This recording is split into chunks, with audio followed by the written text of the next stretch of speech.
Es noche de jueves, noche de perfiles y perfilados. Acá en Telemax, ¿cómo están? Buenas noches. Yo soy Sergio Valle. Me da muchísimo gusto saludarle como cada martes y jueves en punto de las 9 de la noche en este espacio que pone sobre esta mesa asuntos de interés público, asuntos que vale la pena discutir, asuntos que vale la pena detallar y que como sociedad tenemos que abordar eventualmente. Hoy son dos asuntos. El primero de ellos es el seguimiento, lo que ya hemos venido hablando, lo que está pasando entre México y Estados Unidos, la relación que estamos teniendo nuestros gobiernos, están teniendo nuestros gobiernos una relación ríspida que ha escalado a algunos niveles, diría yo, en el debate, cuando la secretaria de Seguridad Interior de los Estados Unidos acusa a la presidenta de México, a la doctora Sheinbaum, Claudia Sheinbaum, de alentar las protestas violentas en la zona de Los Ángeles, donde se empezaron a desarrollar estas redadas contra las personas o habitantes indocumentados, inmigrantes en esa zona del estado de California, en Los Ángeles. De ahí se han replicado en otros estados y en otras ciudades de los Estados Unidos, como ha sido Nueva York, Boston, también reacciones incluso de las autoridades locales, como la alcaldesa de Boston, Michelle Wu, que en una primera declaración decía, pues si vienen por uno, vienen por todos, retando pues la política del presidente de los Estados Unidos, Donald Trump, de perseguir de la manera en que lo están haciendo a los indocumentados en ese país, en territorio norteamericano. Para entender un poco más, porque esto es complejo, invité y le agradezco mucho, como siempre, a la periodista Maritza Félix, directora de esta plataforma periodística noticiosa Conecta Arizona, pues que nos ayudaras, Maritza, buenas noches, a ir entendiendo pues qué es lo que está pasando y ir dimensionando qué es lo que está sucediendo en ese país en el que tú habitas ahora y del cual también eres ciudadana. ¿Cómo estás? Muy buenas noches, muy bien. Sí, sabes que desde el pasado 6 de junio hemos visto muchas protestas que cada vez van subiendo de tono, que se están poniendo bastante violentas en ciudades principalmente como Los Ángeles, California, que es un centro, que es un epicentro, podríamos decir, de la comunidad migrante, que representa diferentes experiencias migratorias que obviamente han ido escalando de tal manera en la que se quieren oponer a las redadas, a las políticas, a esta amenaza de deportaciones masivas que tiene la actual administración Trump y que a través, obviamente, de esta movilización en masas en las calles, tratando de dar este mensaje de que si se meten con uno, se meten con todos, lo mismo que acaba de decir la alcaldesa de Boston, bueno, están tratando de frenar las acciones del gobierno federal en contra de la inmigración. En Arizona, que es el estado más cerquitita que tiene Sonora, también lo hemos estado viendo. Y de hecho, este fin de semana se están pidiendo que se realicen protestas pacíficas para apoyar a los connacionales que son migrantes y que a lo mejor no tienen el privilegio de tener una autorización para una estadía legal en los Estados Unidos. Acá también hemos tenido operativos que han tenido nombre y apellido, no han sido redadas masivas, pero ha habido una fuerte movilización policíaca de agentes del Departamento de Seguridad Nacional que se unen al FBI, a la Agencia Antidrogas, a las policías locales, para ejecutar órdenes que, como les dije, tienen nombre y apellido, pero que en esta ocasión los agentes de inmigración tienen la discrecionalidad, y sí la usan, de estar preguntando cuáles son los estatus migratorios de las personas alrededor de la buscada, podríamos decir, Ujú. o aquella que tenía la intención, esta orden de ejecución. Y entonces es cuando empiezan a suceder estas detenciones que ponen también muy molestas a los organizadores y a los activistas en pro de los derechos migrantes. Las cosas han ido escalando muchísimo, Sergio, desde enero, cuando Donald Trump volvió a la Casa Blanca y empieza desde el primer día a firmar órdenes ejecutivas en contra de los migrantes en los Estados Unidos. Lo hemos visto en el aspecto económico, con los posibles aranceles, también lo hemos visto con algunas restricciones para los pequeños empresarios que tienen una situación migratoria irregular, y va siguiendo y siguiendo y siguiendo. Bien, lo comentábamos al principio, tú y yo hemos platicado, varias ocasiones a lo largo de este año, justamente dibujando o tratando de ver escenarios probables a raíz de la llegada de Donald Trump a la presidencia de los Estados Unidos. Creo que muchos de esos escenarios se han ido haciendo realidad, ¿no? No me dejarás mentir tú que estás viviendo tan de cerca y reporteando tan de cerca esta situación, se han ido concretando todos estos escenarios. Y en este caso quisiera explorar en principio lo que está pasando ahí en Arizona y luego también entender lo que las otras lecturas. Por ejemplo, veía una, ¿no?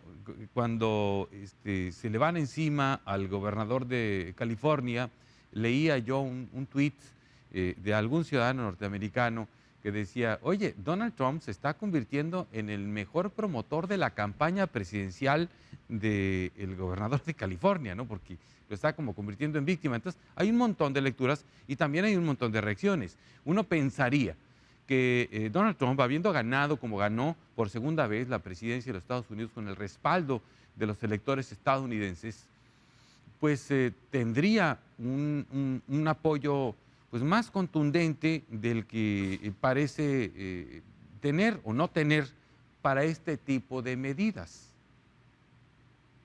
Bueno, déjame contarte, Sergio, que después de casi 6 meses de que Donald Trump llegó al poder, todavía no vemos un arrepentimiento de los votantes, cuando menos en la calle y públicamente, de haber elegido a este candidato republicano que fue tan explosivo durante la campaña, durante su primera administración, y que se vuelve a convertir en presidente de los Estados Unidos. Eso es increíble. Hemos visto una polarización que sigue jalando a los dos polos.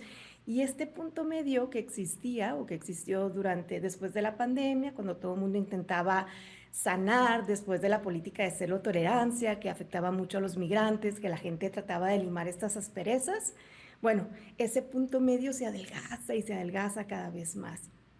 En Arizona, en especial, son muchos los latinos con doble ciudadanía, muchos de ellos que fueron a las urnas a votar y que aún siguen defendiendo las posturas de Donald Trump.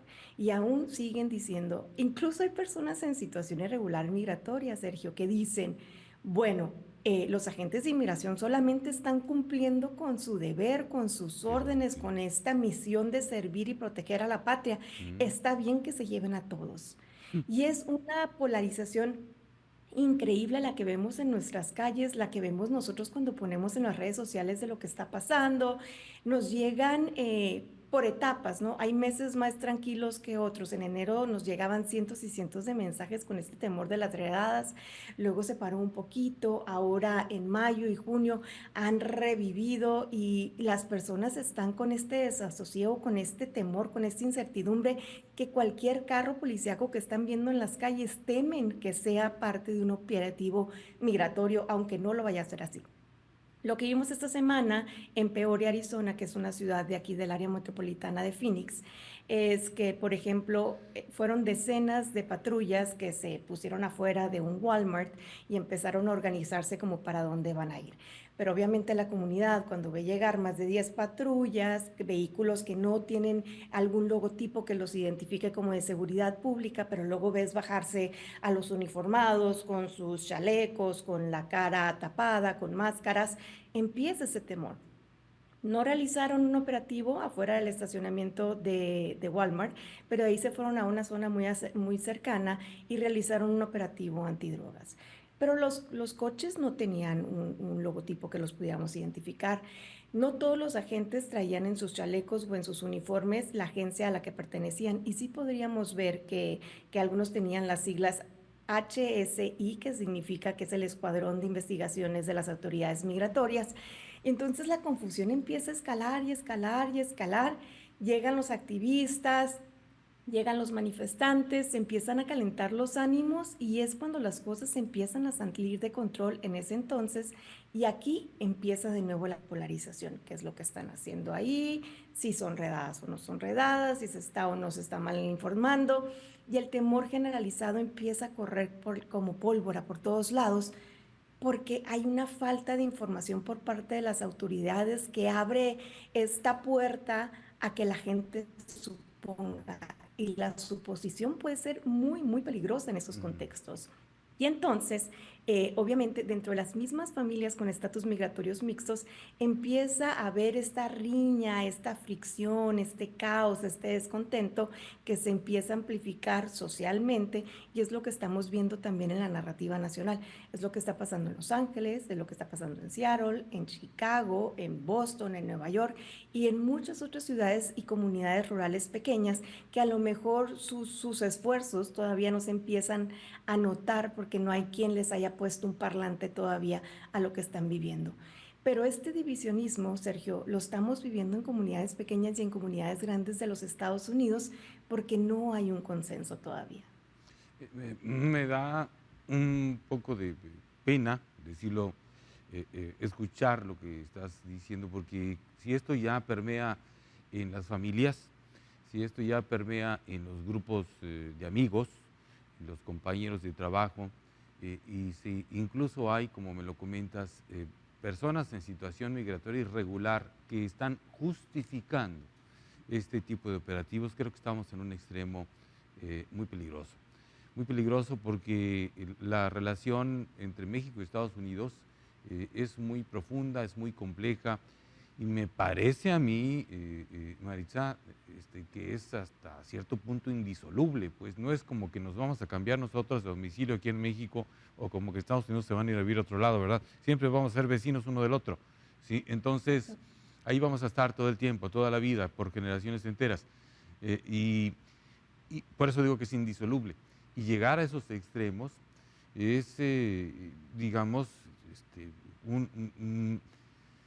una forma de éxito macabro de la narrativa de los políticos, es decir, de aquel divide y vencerás, ¿no? De aquel ánimo de polarización que ha sido tan exitoso electoralmente en los años recientes.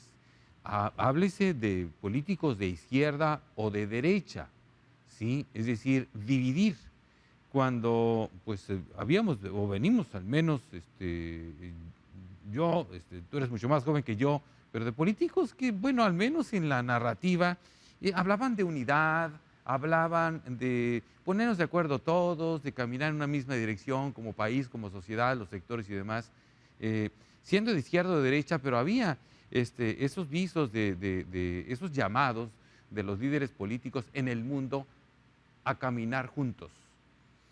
Y esto se descompuso en los años recientes, ¿sí? Me está correteando, Lizeth, que ya tengamos que ir al corte. Dame un segundo y regresamos, por favor. Estoy platicando con Maritza Félix, directora de Conecta Arizona. Ella está justamente en Arizona y nos está ayudando a entender qué es lo que está pasando y me está sorprendiendo, francamente, algunas cosas que nos está diciendo de lo que ella ve y puede constatar en su trabajo como periodista. Ya regreso.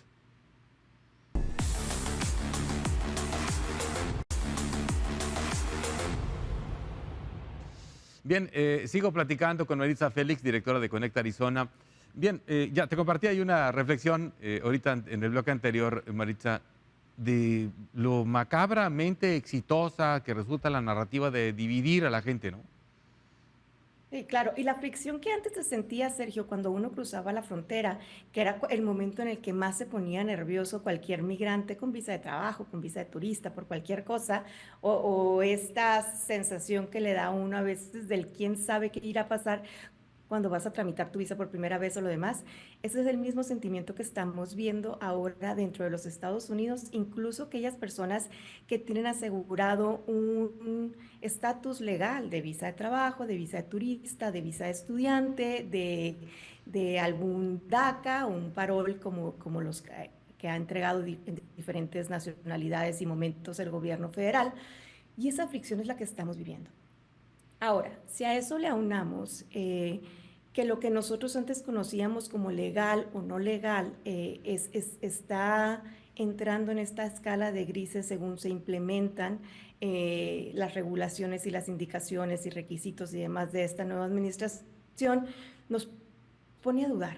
Nunca habíamos visto un despliegue de la Guardia Nacional y de los Marines como el que se está viendo en Los Ángeles. Los habíamos visto en la frontera, que básicamente eran como una ayuda, bueno, recibida con buenos gustos o buenos ojos por parte de las autoridades, pero que los agentes de la Guardia Nacional no tenían ninguna facultad de arrestar o de detener a nadie en la frontera y que simplemente eran los ojos y los oídos de la patrulla fronteriza y de las autoridades de inmigración y aduanas.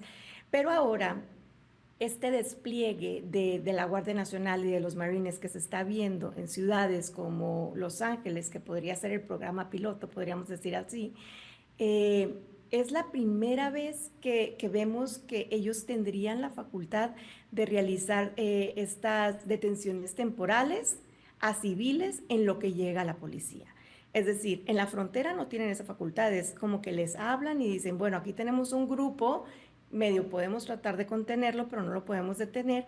Y ahora, con esta implementación y este despliegue de la Guardia Nacional y los Marines en Los Ángeles, sí podrían tener la facultad. Justo hoy, las personas que están al mando de esta nueva iniciativa, los comandantes, estaban anunciando que están entrenándolos a la Guardia Civil y a los mismos marinos para que puedan realizar estas detenciones en dado caso de que las puedan ejecutar y que puedan empezar a hacerlo tan pronto como la noche de hoy jueves, Ujú. para que entre las protestas del fin de semana ya estén preparados para esta interacción con los civiles, porque esto no era parte de su descripción del trabajo, podríamos decir, regular, de su compromiso de servir a la patria. Y por eso, obviamente, ha tenido tanto impacto y ha tenido una respuesta que la alcaldesa de Los Ángeles, que el gobernador de California, que la alcaldesa de Boston, que diferentes gobernadores, incluso las autoridades estatales de aquí, están empezando a marcar, dicen, bueno, ¿estamos tratando de cambiar la ley? ¿Estamos tratando de ignorarla? ¿O qué es lo que está pasando? ¿Nos estamos convirtiendo en una patria sin ley? Y otra de las cosas que empieza la opinión pública a preguntarse ¿es este el Estados Unidos que nos representa? Y aunque a mucha gente le cuesta trabajo de reconocer, sí, este es el América, este es el Estados Unidos de Norteamérica, por el que la mayoría de las personas votaron. Y eso, bueno, creo que no podemos olvidarlo, ¿no? Sí, claro, me imagino yo que debe haber una disyuntiva, un conflicto hasta emocional, si quieres, con todas aquellas personas que esperanzadas, le dieron su voto al régimen actual. En tu experiencia, Maritza, ¿cómo crees que vaya a actuar el gobierno de Arizona cuando llegue ya lo fuerte, que no ha llegado todavía a ese estado? Yo creo que Arizona ahorita está en un parteaguas, porque mientras la retórica nacional sigue siendo muy conservadora y antimigrante, el gobierno estatal sigue siendo liderado por una demócrata que es un poquito más amigable, podríamos decir, con los migrantes y ha tratado de dar la cara frente a las nuevas normas o las imposiciones de la actual administración Trump. Pero el próximo año son elecciones de medio término y en esas elecciones de medio término se determinará si Arizona continúa siendo un estado púrpura o si vuelve a ser un estado rojo. Y como estamos viendo las tendencias, los republicanos y conservadores y principalmente el grupo de MAGA, que es el grupo que representa al presidente Donald Trump, siguen cobrando mucha fuerza en el aspecto político y podrían, no podemos desestimarlo, volver al Capitolio estatal y volver a instalarse en la torre ejecutiva del gobernador o la gobernadora en ese caso. Veremos qué es lo que pasa en la próxima reunión de la Comisión Arizona-México, que se va a celebrar por primera vez desde el 2019 de nuevo aquí en Phoenix. Se espera que empiecen a haber otros acuerdos de colaboración que fomenten o que limen esas asperezas en el aspecto regional local que se han visto afectadas obviamente por esta narrativa nacional. Y no podemos predecir. Yo creo que nosotros como periodistas, la gente regular, normal y corriente como tú, como yo, en las calles, sabíamos que venían tiempos muy desafiantes y muy inciertos. Había un desasosiego desde el principio del año. Se estaban preparando para lo peor y esto ha sido mucho peor de lo que ellos llegaron a imaginarse desde un principio. Nosotros como periodistas también lo hemos sentido una cierta censura por parte de esta administración. No existe la misma libertad de prensa que existía en administraciones anteriores. El acceso a la información pública se ha dificultado. Obtener una declaración de los agentes de inmigración ha sido casi imposible. A nosotros Nos acaban de contestar apenas ayer, desde enero, cuando hemos estado pidiendo información. Ha sido muy difícil. Y también los ataques que hemos visto a todos aquellos que han sido considerados como agentes confiables de la información, que van en contra de la retórica ciega o sea, que le creen ciegamente a esta administración, que verificamos la información, que constatamos, que estamos siempre buscando el fact-chequeo, pues también ha sido muy difícil y muy diferente, porque hemos recibido obviamente amenazas por la labor periodística que hemos estado realizando en estos tiempos. Entonces, no solamente es la comunidad migrante la que está bajo ataque, sino también la comunidad de la libertad de prensa, porque sabemos que un pueblo informado puede ser un pueblo más fuerte, y un pueblo con muy poco acceso a la información, un pueblo al que se le aterriza esta narrativa nacional, puede ser más fácil de ser manipulable.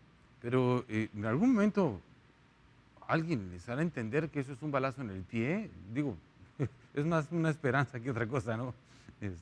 De plano, no lo Es van a de entender nunca. recalcar, Sergio, que el sentido común es lo primero que salió volando por la ventana al volver esta administración. Y te digo, de los dos lados, porque el pueblo está tan polarizado, la gente está tan polarizada, que ha sido un año de que es casi imposible el tratar de abrazar las conversaciones difíciles y el exponernos a los diferentes puntos de vista, porque es un estás conmigo o estás contra mí. Quizá, según vaya pasando el tiempo, eh, podamos volver a buscar poco a poco ese centro o ese común denominador, pero hasta el momento está muy polarizado. Y es que ambos lados dicen que este no es el momento para estar callados. Para algunos es obviamente para la lucha, para la defensa, para la reforma migratoria, para el exponer los valores y las riquezas culturales de los migrantes que llegan a los Estados Unidos.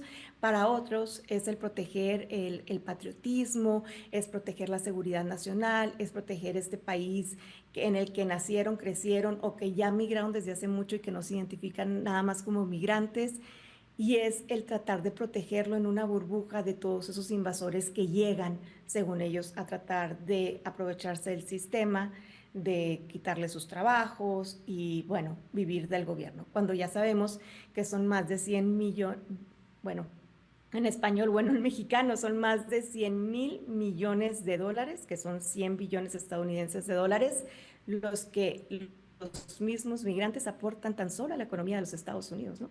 Ujú, sí,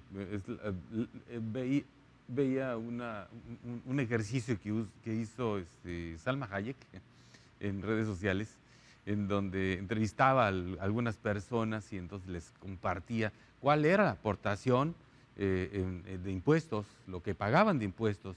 Le preguntaba a ciudadanos norteamericanos si sabían cuánto pagaban de impuestos a los inmigrantes, y muchos decían, pues no pagan, ¿no?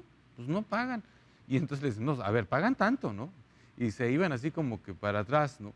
Evidentemente porque hay una desinformación brutal sobre la aportación que están teniendo la comunidad.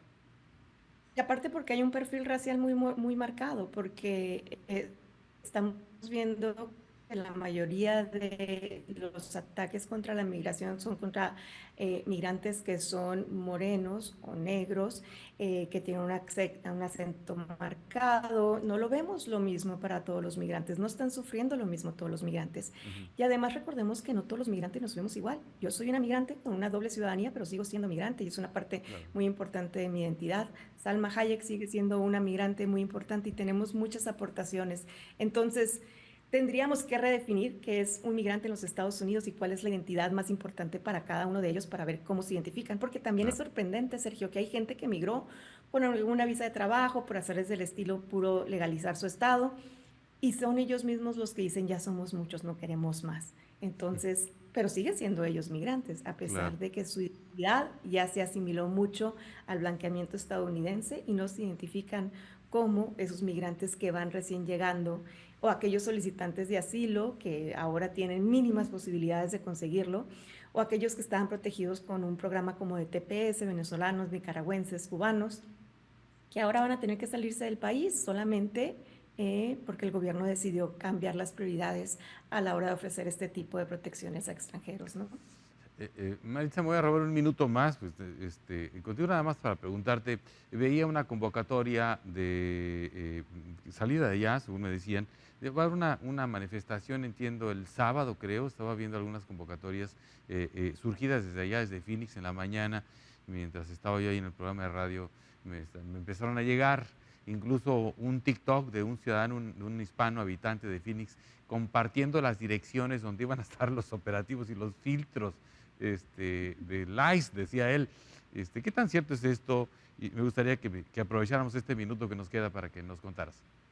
Yo te puedo contar que todo el día nos las pasamos manejando de un reporte a otro de redadas y mínimo tenemos 50 al día y son varias organizaciones las que lo están haciendo y nosotros también como medio de comunicación tratando de traer esa información, pero es que de repente la gente ya tiene este desasosiego de que ven una patrulla echando gasolina en una gasolinera y ya mandan videos de que hay una redada de ICE y la verdad es que no, o se bajaron a comer a un Subway y la gente ya piensa que están efectuando un operativo. Entonces hay como un temor generalizado principalmente con aquella población más vulnerable, porque sabemos que la población que tiene menos poder siempre es la más afectada. Pero no, ICE no le avisa absolutamente a nadie que va a hacer estas redadas, ni a los alcaldes, ni a la gobernadora, ni a nadie, solamente a sus aliados de otras agencias del orden público que los ayudan a ejecutar estas órdenes de cateo. Hasta el momento no ha habido redadas masivas, no hay, por más que digan, no lo hemos podido confirmar, pero sí ha habido operativos que tienen órdenes con nombre y apellido, en donde sí se han llevado a personas detenidas, la mayoría de ellas con algún crimen relacionado con drogas. En California es otra cosa diferente, como en los campos agrícolas que estuvieron persiguiendo a los migrantes en los mismos campos. Cada estado tiene sus situaciones muy, muy diferentes, muy diversas, ¿no? Maritza, te agradezco muchísimo, como siempre, el ratito que te apartas para platicar con el público de este programa. Muchas gracias. Un placer, un abrazo, Sonora. Hasta luego, un abrazo también para ti. Es Maritza Félix, directora de Conecta Arizona. Voy a un corte y regreso para el siguiente tema que tenemos que proponerle esta noche.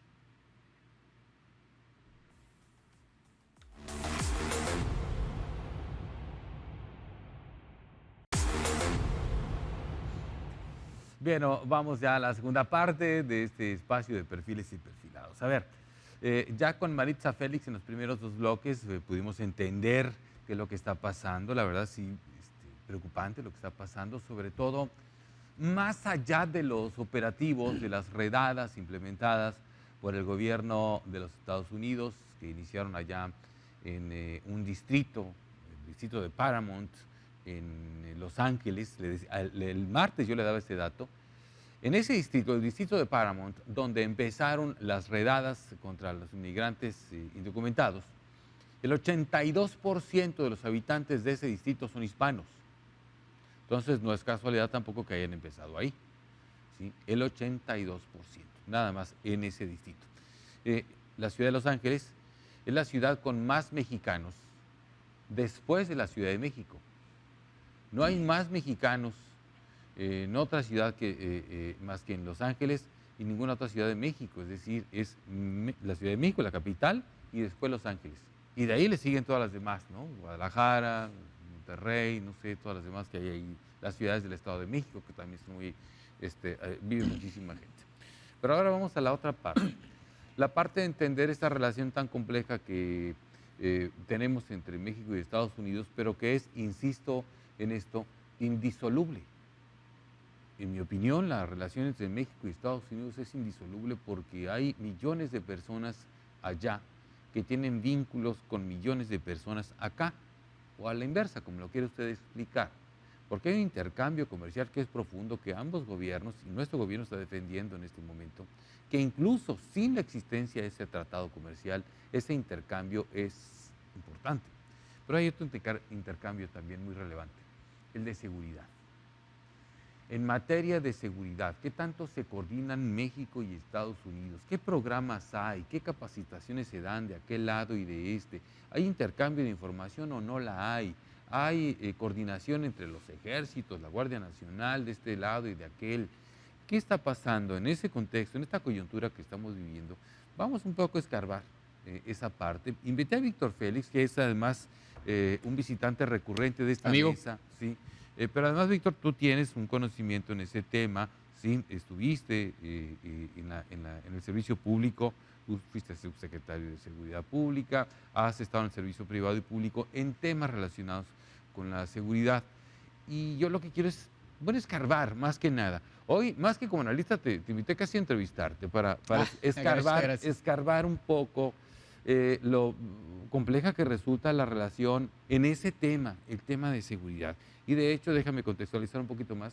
Muchas de las cosas que están, o de las decisiones, aquí lo hemos hablado tú y yo, de las decisiones que está tomando el gobierno de Estados Unidos, tienen de fondo un tema de seguridad. Totalmente. ¿Sí? El tema de los aranceles, para empezar, el tema de las redadas ahora contra la migración ilegal. Los inmigrantes. Luego, el retiro de visas a algunos políticos mexicanos. Es decir, y de fondo está eso, el tema de seguridad, ¿no? Fíjate, Sergio, pues como siempre, muy agradecido con tu amable consideración de invitarme y muy pertinente siempre tus aseveraciones. El día de ayer terminamos la Policía Internacional Sonora, Arizona, su conferencia 35, es en Tucson. Elementos de aplicación de la ley, tanto de Sonora como de Arizona y de muchas agencias norteamericanas de la ley, anualmente se reúnen. Yo ahorita no pertenezco a ninguna agencia policial, se reúnen y se intercambian, se conocen los nuevos modelos de vinculación institucional. Y sin duda estamos certeros del punto de vista del análisis de seguridad, que estamos ahorita ya en la tormenta perfecta para el cambio estructural. ¿Por qué razón? En este ambiente que se ve en los medios de comunicación de tensiones políticas, tensiones comerciales, rupturas institucionales y jaloneos de carácter político con intencionalidades electorales, lo que está sucediendo es que se está conformando, desarrollándose la tormenta en este momento, pero siempre hay que recordar que después de la tormenta viene el arco iris y viene la calma. ¿Por qué razón? La interrelación de México con los Estados Unidos es en todos los niveles. Y hoy por hoy, en la que me has invitado a hablar, estimado Sergio, la de seguridad va fuertemente a reforzarse. ¿Por qué razón? Estados Unidos tiene, lo voy a ver primero desde aquel lado y luego lo vemos del lado nuestro. Estados Unidos tiene como vecino a nuestro país, que ocupa el tercer lugar mundial en cuanto al crimen organizado. Solamente nos rebasa Myanmar, un país muy pequeño y muy caótico, y Colombia, que rápidamente podemos visualizar. Entonces, ¿qué requerimos nosotros de nuestras contrapartes en Estados Unidos, nosotros los ciudadanos? Requerimos información, equipamiento y tecnología. ¿Por qué razón? Porque Estados Unidos, las agencias de aplicación de la ley, están buscando de nueva cuenta ordenar los mercados ilegales, los mercados ilícitos donde opera la delincuencia organizada, pero también ordenar los mercados lícitos. Entonces, pareciera que vemos un desordenado manejo de la política exterior norteamericana con el presidente Trump, que realmente está respondiendo a políticas y propuestas que el pueblo norteamericano las apoyó, las sigue apoyando y se las está demandando, que es la aplicación de la ley, volver al orden institucional y a partir de esa plataforma despegar una nueva estructura institucional en Norteamérica. Una vez lo comentamos, estimado Sergio, uno de los futuros previsibles en la próxima década es, por ejemplo, la unión aduanera, que Canadá, Estados Unidos y México fortalezcan su sistema aduanero y el mismo tipo de arancel que se establezca a una molécula, bueno, a una mercancía que va a estar en comercio internacional, va a aplicar en Subteniente López, que es nuestra aduana más lejana, ya cerca de Belice, pero también va a aplicar en la aduana de Ottawa, es decir, de punta a punta. Algo similar que es lo que sucede en la Unión Europea. Entonces, eso va a reforzar el regionalismo de Norteamérica y va a detonar a las nuevas tecnologías la industria que hoy tenemos, que es estática. Ahorita estamos basados mucho en México en la industria de la manufactura, pero tenemos que avanzar a la industria de la transformación. ¿Se acuerda que lo principal eran las maquiladoras y el norte de México estaba lleno? Bueno, ahora tenemos que caminar a la transformación. Los minerales, los hidrocarburos, los combustibles fósiles tienen un escenario de vida probado de no más de 35 años. Es decir, los hijos de nuestros hijos, nuestros nietos, van a tener un escenario comercial totalmente distinto. No por lo que está haciendo Trump, el presidente Trump, sino porque viene una nueva realidad basada en la disponibilidad de recursos minerales, energéticos, incluso agua, que hay en el orbe, es decir, en el mundo. Entonces, en eso está trabajando la política norteamericana y Donald Trump es simplemente el lancero, el que va al frente, tiene el histrionismo que es necesario, por eso está al cargo, porque para esto se requiere poner a los que van al futuro y a los que van más lentos. Lo traduzco a política electoral, divide y vencerás. Hoy por hoy, con toda la estridencia, el presidente Trump, la última encuesta que se conoció la semana pasada, pese a que algunas portadas internacionales digan que su popularidad es muy baja, él sigue contando con el apoyo mayoritario para esto que se está haciendo. Porque la sociedad norteamericana comprende distinto que la sociedad mexicana los aspectos de la aplicación de la ley. O sea, la ley es la ley, es dura, pero es la ley. Entonces, nos encontramos con circunstancias que podrían sorprendernos a nosotros como mexicanos, de que otro de nuestros connacionales que ya radica allá diga que ya no vengan más o que ya no estén aquí, que ya nos dejen trabajar. Yo prefiero ayudarles a que salgan mejor allá en México. Quédense allá, yo de aquí les mando lo que gane, pero entonces, no vengan. Es impresionante lo que está pasando y evidentemente es un cambio estructural. Maritza ahorita, ¿no? Es un cambio estructural, por eso iniciaba Sergio a contestarte que es la tormenta perfecta. Pero la tormenta no dura toda la vida y después de la tormenta viene la calma, los pastos renacen, los árboles crecen, se renueva la vegetación. Ahorita me cuentas esa parte. Voy al corte, regresamos rápido ya al bloque de cierre de Perfiles y Perfilados.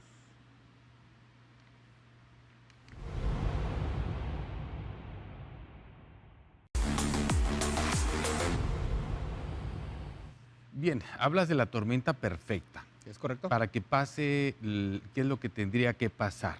Explícamelo un poquito mejor. ¿Y qué tiene que ver que anden persiguiendo a los migrantes indocumentados en Estados Unidos, por ejemplo? Estados Unidos es el captador sine qua non de la migración en el mundo.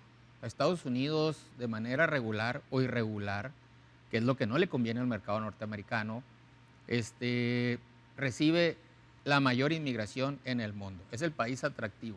Entonces, Estados Unidos, con esto que está haciendo, tiene dos potenciales resultados para efecto de política pública. El primero, inhibe la migración irregular, persiguiendo a grupos específicos. Esta persecución que se ve en medios de comunicación, específicamente la de Los Ángeles, Connecticut, Massachusetts y otras que se han dado en Delaware, por ejemplo, que han sido las más, Boston, que han sido un poco violentas por la respuesta de la gente, va sobre grupos étnicos específicos. Eso determina que hay un mensaje para ciertas nacionalidades. Lo de Los Ángeles es un mensaje para México. Sí. ¿Recuerdas aquella campaña de que ya no vengas más a la Ciudad de México?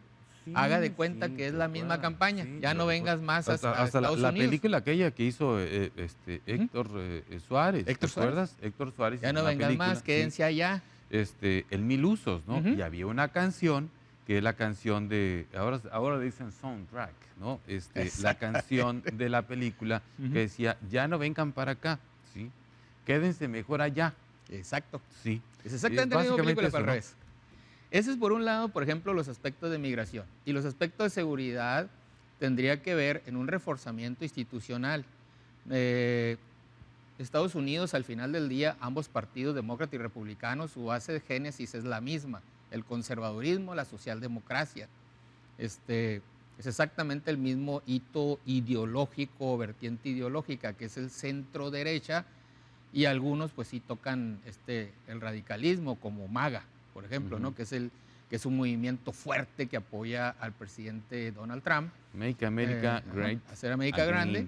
Y son aquellas personas que tocan, por ejemplo, el Capitolio, que lo quieren tomar. Sí. Entonces, ¿a dónde va seguridad? A reforzar todo el eje, el hemisferio, el Comando Norte le llamaríamos, desde el punto de vista de los ejércitos, a reforzar el Comando Norte porque Canadá, Estados Unidos y México tiene similitudes en producción, tiene similitudes en las generaciones, es decir, en los quintiles de edad.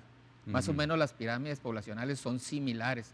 Y va a llegar un momento en que nosotros vamos a tener otra vez el programa Bracero, porque va a haber lugares en Canadá y en México y en Estados Unidos que van a requerir jóvenes y va a regresar el programa Bracero. Entonces, ¿qué hay que hacer?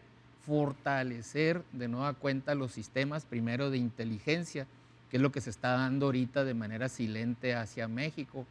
México pues no tiene la capacidad para detectar, por ejemplo, los vuelos sigilosos que recuperan imágenes y recuperan señal de RFID, es decir, de radio, pero que puede leer celulares, ubicaciones a través de GPS, posiciones en campo abierto, y que eso le sirve transmitido a nuestras instituciones policiales para que sucedan los resultados, por ejemplo, que el martes dio el secretario Harfuch, donde ya habla de 994 laboratorios clandestinos con reactores, es decir, que tuvieron la posibilidad verdadera de producir fentanilo.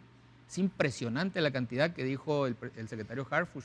¿Cómo se ha logrado esto? Una, por el despliegue territorial de nuestras fuerzas armadas y policiales. Dos, por la información que está, de inteligencia que está circulando.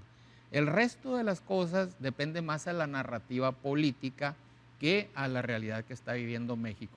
No olvidemos el primer dato que verse acá. México se consolidó el 2024 como el tercer estado nacional a nivel mundial con mayor problemática de delincuencia organizada y crecimiento del crimen, solamente superados por Myanmar y Colombia. Entonces, la interrelación que se está dando Sedena, Marina, con DEFCON, es decir, con Comando Norte, y las instituciones policiales como Fiscalía, con los aguaciles y con las Cortes de Estados Unidos, ha prodigado que ya rebasamos el 100, es decir, que cientos de operadores de la delincuencia organizada ya no estén en México, sino estén en cárceles de Estados Unidos. Y eso va a provocar un recambio estructural también en la delincuencia organizada que va a reordenar en un futuro inmediato las organizaciones criminales y va también a reordenar la violencia. Obviamente se va a pasar por un periodo muy álgido, pero va a reordenar la violencia en regiones que ahorita se encuentran de manera atroz el crimen presente, como Michoacán, el sur de Veracruz, el norte y centro de Sinaloa, el norte de Tamaulipas, lamentablemente la parte norte, es decir, San Luis Río Colorado, en Sonora, el Valle de Mexicali, y me quedo aquí porque no es una danza de lugares. Sí, dabas un ejemplo. Al final de cuentas, todos esos sitios que has mencionado están documentados, hemos informado en la televisión y en la radio de hechos que documentan, que comprueban lo que tú nos estás diciendo. Al final de cuentas, entonces, el asunto sería detrás, recapitulando, detrás de las presiones o de las actitudes o medidas que toma el gobierno norteamericano hay un interés en materia de seguridad, pero hay otro aún más atrás, que es el del reordenamiento y fortalecimiento de la región. Así es. En materia de economía. Mercados ilícitos, que es la delincuencia organizada que ha perdido todo control. Lamentablemente lo que está sucediendo en Sudamérica, por ejemplo, el atentado contra el candidato presidencial, que después derivó en una serie de atentados de coches bombas en zonas del Cauco que no tendrían nada que ver. En Colombia. Bueno, Colombia es el reciente, ¿no? El reciente, ahora en esta semana. Miguel Uribe Turbay. Exactamente, entonces, pero eso ya lo estamos viendo, cómo se replica Argentina, cómo está pasando en el norte de Chile.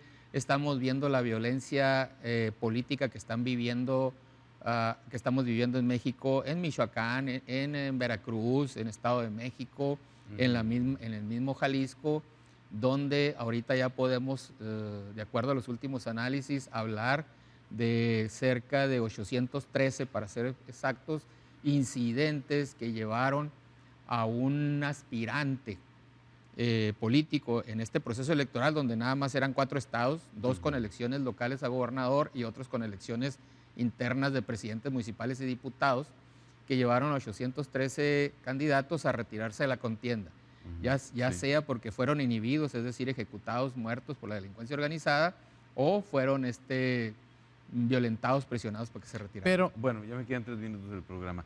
Aún así, entre México y Estados Unidos sigue habiendo un intercambio diario de información, sigue habiendo coordinación. Empezaste tu plática hablándonos de este evento que se desarrolló en Tucson ayer. ¿Con PISA? Sí, entonces sigue habiendo estos programas de coordinación, sigue habiendo capacitación de policías mexicanos en los Estados Unidos.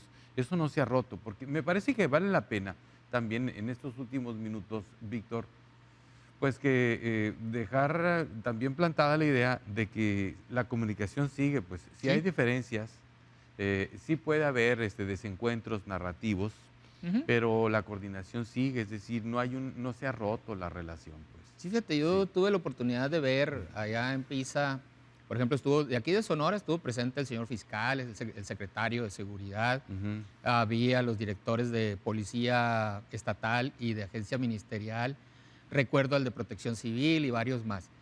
En el caso de los talleres, por ejemplo, los temas de profesionalización, personalmente participé en uno que tenía que ver por antropología forense, que no es otra Ujú. cosa más que la intervención en fosas clandestinas, que las agencias de aplicación de la ley de Arizona están muy interesadas por la parte de Yuma y del sector Tucson. Ujú. Por parte de ellos recibimos especialización en OCRA, que es la recuperación de vehículos, identificación de vehículos robados, y obviamente con el USA Marshal se vieron base de datos de fugitivos que han sido entregados tanto de México a Estados Unidos al USA Marshal como viceversa, que ellos han entregado a México. Entonces sigue siendo fluida, obviamente se respetan los canales diplomáticos, la información de alta gama, de alta confidencialidad por el tipo el calibre de actores delincuenciales, pues obviamente se maneja más alto, ¿no? En la Ujú. Fiscalía General de la República, en la Secretaría de Relaciones Exteriores, pero en todos los niveles yo sigo viendo un nivel de colaboración, de respeto, porque tanto los agentes de aplicación de la ley en Estados Unidos como los mexicanos, la mayoría están más interesados en cumplir con su función que en hacer actos deshonestos. Ahí está. Víctor, te agradezco mucho que hayas podido venir. ¿sí? No, amigo, el agradecido soy yo. Que te vaya muy bien. Bueno, ahí Muchas está. Queda claro, pues, que sí hay diferencias, que sí hay una situación compleja en este momento, pero no hay una relación rota entre ambos países, ni en el tema comercial, ni en el tema de seguridad. Aquí lo acaba de decir Víctor, él acaba de estar ahí. Y dimos cuenta en los medios de comunicación de esas capacitaciones, de esa reunión. Entonces, hay que entender y dimensionar las cosas de la manera correcta. De hecho, en buena parte, ese era el propósito de particularmente este programa, de entender el tamaño, la dimensión de las cosas, de ponerlas en perspectiva, no entrar en pánico innecesariamente, simplemente entender que pues, así son las relaciones de complejas entre dos naciones como la nuestra y la que tenemos acá de vecina. Muchas gracias, que estén muy bien. Acá nos reencontramos el próximo martes en Perfiles y Perfilados. Hasta entonces.